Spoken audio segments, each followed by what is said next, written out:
Hi, my name is Lexi. Welcome back to my channel, and today I want to talk about your first 2 weeks with alternate day fasting.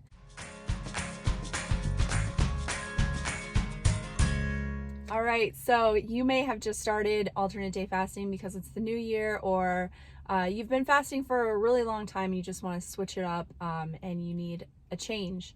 And that is really what I would recommend, is that I don't recommend people who have no experience with fasting to begin with alternate day fasting. I know people do it, and in fact, like Dr. Jason Fung's team, I think that's what they start people on, is an alternate day fasting routine. But those are people that are like being coached, they're being supervised. They typically have some really big health problems that they're dealing with. So whereas it can be successful and it definitely can work, I think that when you're on your own and you're doing this as a lifestyle, it's best to ease into it. So if you're new to fasting, I really recommend starting with daily windows and then building your way up to alternate day fasting. I would say probably not until you've been fasting consistently for at least 3 to 6 months. I wouldn't even wade into the alternate day fasting waters, and that is just my opinion. But anyway, so let's get into it. Here are my tips for your first 2 weeks with alternate day fasting. Okay, the first thing I want to say is that it will be challenging. Okay, so even if you are an experienced faster, which I was when I started alternate day fasting, I'd been fasting for like 4 months or so, doing a daily window, and I had dabbled, for months before that. But it's challenging. It's a new thing that you are trying to teach your body and that you are mentally working through. It's a mental game, almost 100%. It's a mental game. So, having to fast through dinner or through those meals that you're typically used to eating, fasting into that second night of sleep, that is definitely something that takes your body a little bit of adjustment. So I just wanted to put that out there so that you have those expectations that even if you are an experienced faster and you're like, I'm a rock star, I've got this, it's going to be challenging. And hey, if I'm wrong and it's not, then that's just a bonus. But setting yourself up for the fact that it is going to be a challenge, and that's okay. Okay, the second thing is sleep. Okay, so I just kind of touched on that, but your sleep may be affected. You've got all these ketones running on that second night, and like it can really mess with people, and it can be really hard to sleep, especially when you're in the beginning stages of alternate day fasting. What I can say is that this gets better. I did have an issue with this in the very beginning, but now I actually sleep better the night of after my full day of fasting than I do after my eating day. So I sleep great, really do. And a lot of people will take magnesium. There's magnesium lotion that you can use, and just kind of like winding down at the end of the night, making sure that you're going to bed somewhat early and not staying up too late.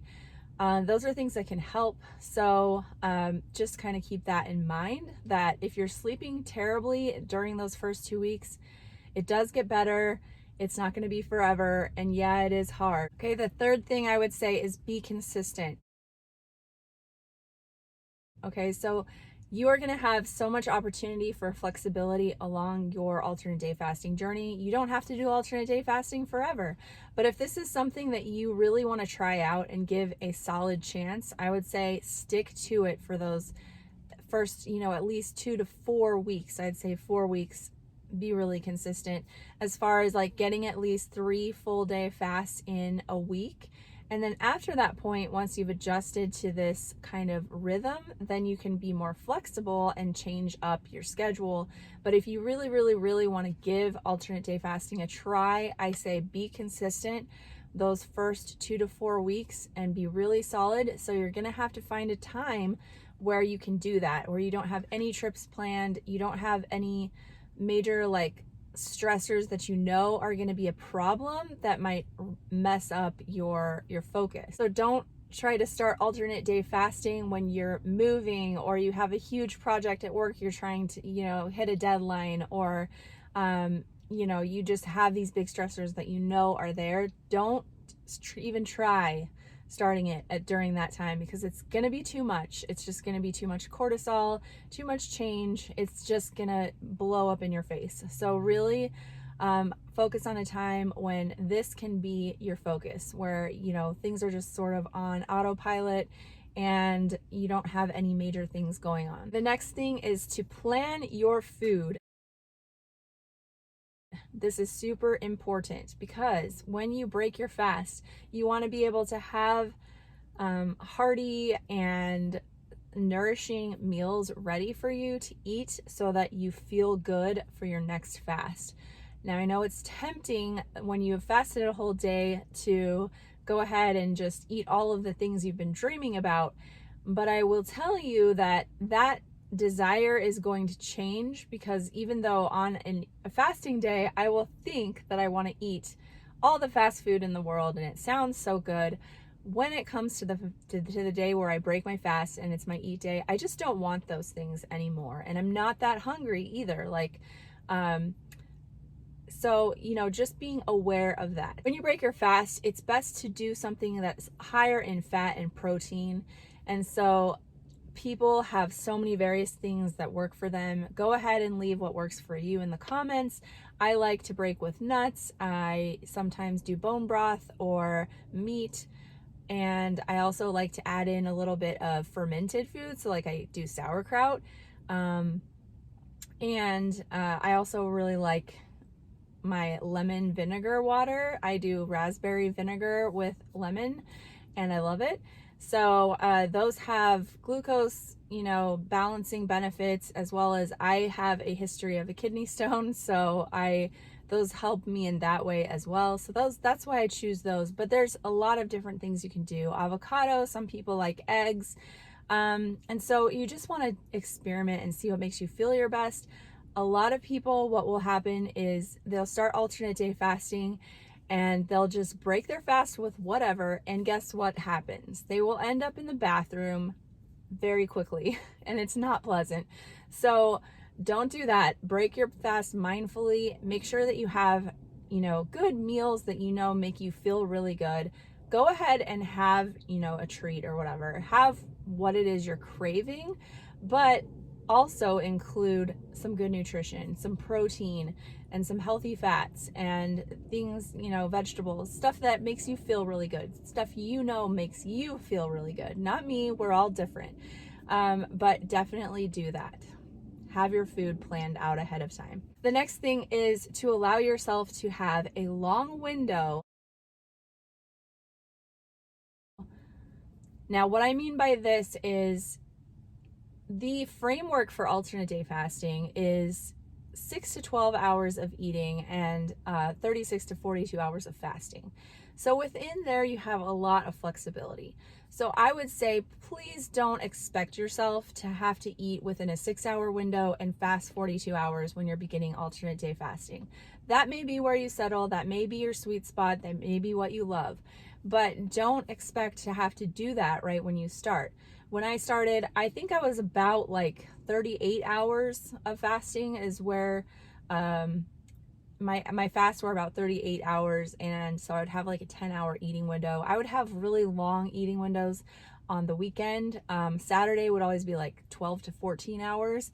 And so I was doing, you know, 4-3, so fasting Monday, Wednesday, Friday, and that's what my fast looked like.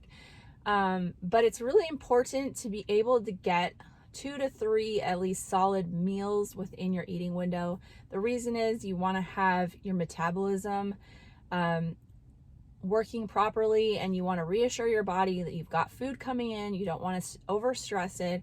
And so that is important to really refeed and refuel your body to go into that next fast feeling good and feeling confident. Of course, you don't want to overeat, but that is a process. That, you know, avoiding overeating and all of the food issues definitely is a process, but don't expect yourself to be perfect at it. You're going to evolve and you're going to learn and your tastes are going to change. And so just expect that in the beginning, you want to just be sure to give yourself enough time to eat.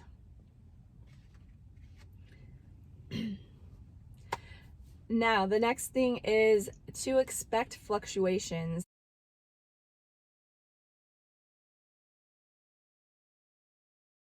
And this goes along with the last one.